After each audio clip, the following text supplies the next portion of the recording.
মাননীয় প্রধানমন্ত্রী অনুগ্রহ করিয়া বলিবেন কি, কৃষি উৎপাদন ও উৎপাদনশীলতা বৃদ্ধি, পতিত জমি আবাদ ও কৃষিপণ্য বহুমুখীকরণ প্রণোদনা ও পুনর্বাসন সহায়তা, কৃষিপণ্য সংরক্ষণ, প্রক্রিয়াকরণ ও রপ্তানি, গবেষণা ও উদ্ভাবন এবং জলবায়ু পরিবর্তনের প্রভাব মোকাবেলায় স্মার্ট কৃষি কার্যক্রম বাস্তবায়নে আপনার সরকার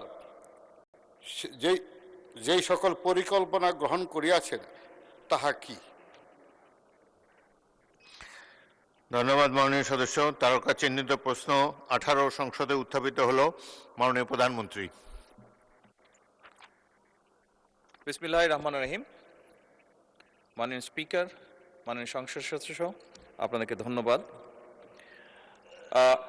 মাননীয় সংসদ সদস্য, আপনার যে প্রশ্ন করেছেন সে সম্পর্কে আমি বলতে চাই, মাননীয় স্পিকার, বাংলাদেশ একটি কৃষি নির্ভর দেশ। দেশের খাদ্য নিরাপত্তা, দারিদ্র্য বিমোচন এবং অর্থনৈতিক উন্নয়নে অবশ্যই কৃষির ভূমিকা অত্যন্ত গুরুত্বপূর্ণ। তবে আমরা যেটি সবাই দেখছি, আমাদের চোখের সামনেই ঘটছে বিভিন্ন বিষয়, যেমন জলবায়ু পরিবর্তন, জনসংখ্যা বৃদ্ধি, জমির পরিমাণ হ্রাস এবং প্রযুক্তির যে সীমাবদ্ধতা, এ সকল কারণে কৃষিখাত বিভিন্ন রকম চ্যালেঞ্জের সম্মুখীন। আমাদেরকে এসব চ্যালেঞ্জ মোকাবেলা করেই কৃষি উৎপাদন এবং উৎপাদনশীলতা বৃদ্ধির মাধ্যমে কৃষিকে টেকসই এবং লাভজনক খাতে রূপান্তর করার লক্ষ্যে সমগ্র দেশবাসী দেখেছেন আমরা এরই ভিতরে 14 এপ্রিল কৃষক কার্ড আমরা যেটি প্রতিশ্রুতি দিয়েছিলাম নির্বাচনের পূর্বে, সেটির কাজ আমরা শুরু করেছি। কৃষক কার্ড আমরা বিতরণ করেছি। এই কার্ডের মাধ্যমে আমরা কৃষকদের কাছে 10টি সেবা, যথা ন্যায্য মূল্যে কৃষি উপকরণ বিতরণ, সরকারি ভর্তুকি ও প্রণোদনা প্রদান, স্বল্প মূল্যে কৃষি যন্ত্রপাতি সরবরাহ, ন্যায্য মূল্যে সেচ সুবিধা, সহজ শর্তে কৃষি ঋণ, কৃষি বীমা সুবিধা, ন্যায্য মূল্যে কৃষি পণ্যের বিক্রয়ের সুবিধা, কৃষি বিষয়ক প্রশিক্ষণ, ডিজিটাল প্ল্যাটফর্মে আবহাওয়া এবং বাজার তথ্য প্রাপ্তি সহ ফসলের রোগবালাই দমনের পরামর্শ প্রদান, এই সকল বিষয় আমরা কৃষকদের কাছে পৌঁছে দেওয়ার চেষ্টা করব এবং ইনশাল্লাহ আমরা পৌঁছে দিতে সক্ষম হব। পর্যায়ক্রমিকভাবে মাননীয় স্পিকার, দেশের সকল কৃষককে আমরা এই কার্ড প্রদান করব, যার পরিমাণ প্রায় 2,75,00,000 কৃষক। মাননীয় স্পিকার, এছাড়াও কৃষির উন্নয়নে বর্তমান সরকার আরও অনেকগুলো সময় উপযোগী পরিকল্পনা গ্রহণ করেছে। আমি সকলের জানার স্বার্থে, মাননীয় সংসদ সদস্যবৃন্দ এবং দেশবাসীর জানার স্বার্থে আমি এই সংসদের গুরুত্বপূর্ণ সময়ের ভিতরে এই বিষয়গুলি সংক্ষেপে তুলে ধরতে চাই। প্রথমত, কৃষি উৎপাদন ও উৎপাদনশীলতা বৃদ্ধির জন্য সরকার উন্নত ও উচ্চ ফলনশীল বীজ, সুষম সার ব্যবহারের পাশাপাশি আধুনিক সেচ ব্যবস্থা সম্প্রসারণের পরিকল্পনা নিয়েছে। এই জন্য ইতিমধ্যেই 20,000 কিলোমিটার খাল খননের কর্মসূচি সরকার হাতে নিয়েছে, যা ইনশাল্লাহ আমরা আগামী 5 বছরে করব।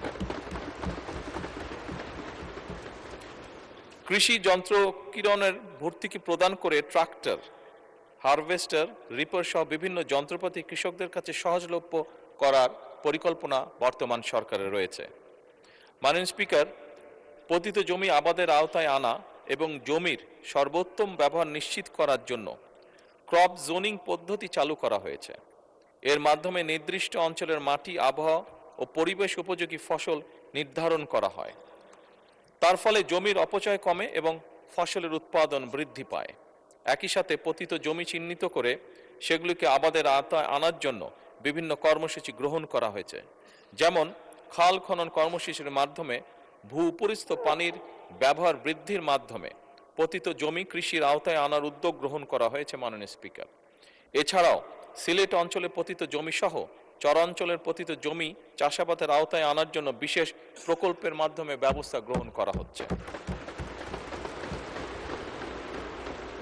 মাননীয় স্পিকার, কৃষি পণ্যের বহুমুখীকরণে সরকার বিশেষ গুরুত্ব দিচ্ছে।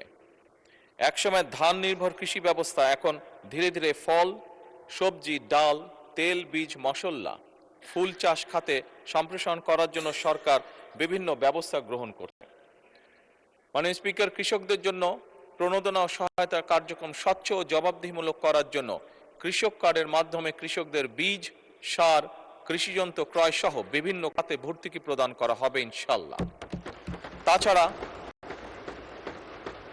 তাছাড়া কৃষকদের জন্য স্বল্প সুদের কৃষি ঋণ এবং ফসল বীমা করার উদ্যোগ গ্রহণ করার পরিকল্পনা আমাদের রয়েছে। মাননীয় স্পিকার, প্রাকৃতিক দুর্যোগে ক্ষতিগ্রস্ত কৃষকদের পুনর্বাসনের জন্য বিশেষ সহায়তা কার্যক্রম গ্রহণ করা হচ্ছে। দেশের ভূমিহীন, প্রান্তিক ও ক্ষুদ্র চাষীদের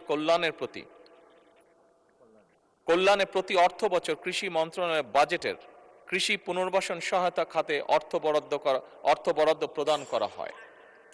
চলতি 2025-2026 অর্থ বছরে কৃষি পুনর্বাসন সহায়তা খাতে 700 কোটি টাকা বরাদ্দ রয়েছে। মাননীয় স্পিকার, উক্ত বরাদ্দ হতে ক্ষুদ্র প্রান্তিক কৃষকদের বিনামূল্যে বীজ, সার ও অন্যান্য কৃষি উপকরণ বিতরণ বাবদ 401,60,00,000 টাকা ছাড় করা হয়েছে। এর মধ্যে মাননীয় স্পিকার, এতে করে 25,22,000 ক্ষুদ্র প্রান্তিক কৃষক উপকৃত হয়েছে। মাননীয় স্পিকার, কৃষিপণ্য সংরক্ষণের লক্ষ্যে আধুনিক কোল্ড স্টোরেজ ও গুদাম নির্মাণ করা হচ্ছে। এছাড়া ফল ও সবজি সংরক্ষণের জন্য মিনি কোল্ড স্টোরেজ স্থাপন এবং পেঁয়াজ সংরক্ষণের জন্য এয়ার ফ্লো মেশিন বিতরণের উদ্যোগ গ্রহণ করা হয়েছে প্রায় 7,000। কৃষিপণ্যের রফতানির লক্ষ্যে উত্তরাঞ্চলে কৃষিপণ্য রফতানি অঞ্চল প্রতিষ্ঠা এবং ক্রয় কেন্দ্র স্থাপনের পরিকল্পনা বর্তমান সরকার নিয়েছে। মাননীয় স্পিকার, কৃষি গবেষণা উদ্ভাবনে সরকার ব্যাপক গুরুত্ব দিচ্ছে।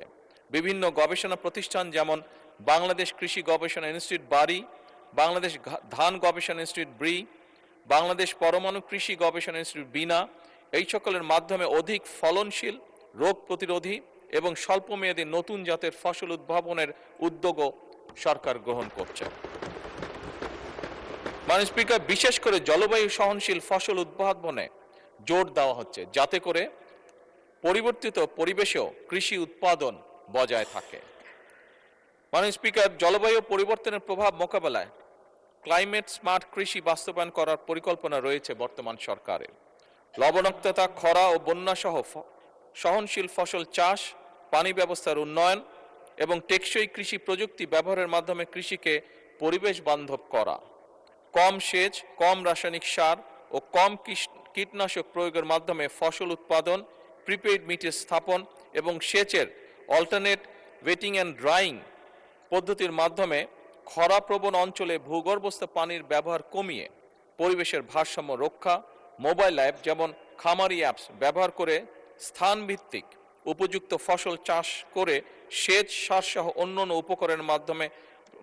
উপকরণের সর্বোত্তম ব্যবহার, প্রিসিশন এগ্রিকালচার ইত্যাদির জন্য উদ্যোগ গ্রহণ করা হচ্ছে। মাননীয় স্পিকার, ধন্যবাদ।